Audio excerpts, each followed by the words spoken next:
Alberta politics, never a dull moment. Hey, so now you have the two parties. You have the Wildrose Party and you have the Progressive Conservative Party saying, hey, we're going to merge, we think, kind of, sort of, maybe, and they're having a vote on the agreement that they put in place, they being the two leaders and all of their groups, right? And that would be on the 22nd of July, 2017, and a new leader then will be chosen on the 28th of October, if in fact they move forward with it.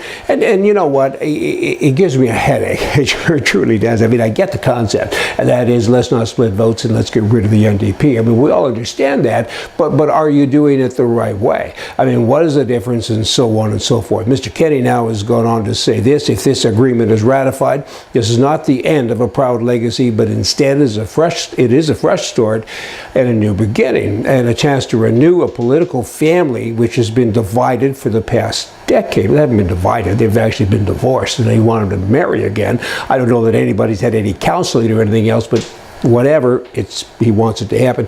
If the deal is not ratified, this is the most profound sentence I think I've read for quite a while, so pay attention, okay? If this deal is not ratified and we don't join the two parties, the Progressive Conservatives and the Wildrose parties will work out a non-competition agreement in time for the next provincial election. You got that? So what that means is we're going to cheat, okay? I was in the auction business for forever in Alberta. My dad was before me. My children are as well. My sister was an auctioneer, so I've kind of been to the movie, right? And it was called collusion. We used to bump into it all the time. I'd be selling a pickup truck for that's worth $20,000. There was three people at the auction sale who had an interest in it, and they'd get together and say, hey, you two guys don't bid on this, and I'll pay you each $1,000, and then he would bid $2,000 or $3,000 for the truck. It's illegal. Okay, so now you have the parties that they're doing the same thing. He's saying in a sentence in front of God and everybody, he's saying, hey, we're going to win anyway, because what we'll do to make sure the other guys don't get in, we'll cheat. That's not very nice. I mean, is that the kind of government you want to have lead your country? I don't think so. Country, province, kind of should be the same thing anyway, maybe. But you know my point. I mean, I think that's very unprofessional.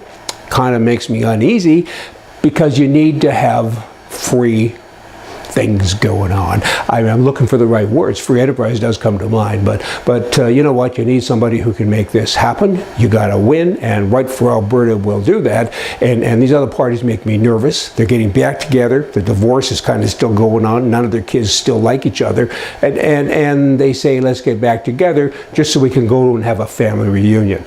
I don't know. I mean, I remember when the Wildrose came down here not long ago with a whole bunch of points, I think 10 points, about how to fix the Alberta economy. The first 5 all had government interference with it, with each and every one of them. The government will give money for this, the government will give money for that. Kind of sounded like the NDP to me. I think something new is needed. You all give this some thought, but Right for Alberta, it's time, and we're going to kick it into action here pretty soon. So many people are now saying, hey, you're going to split the vote. Nah, I don't think so. What we're going to do is give people a place to put their vote.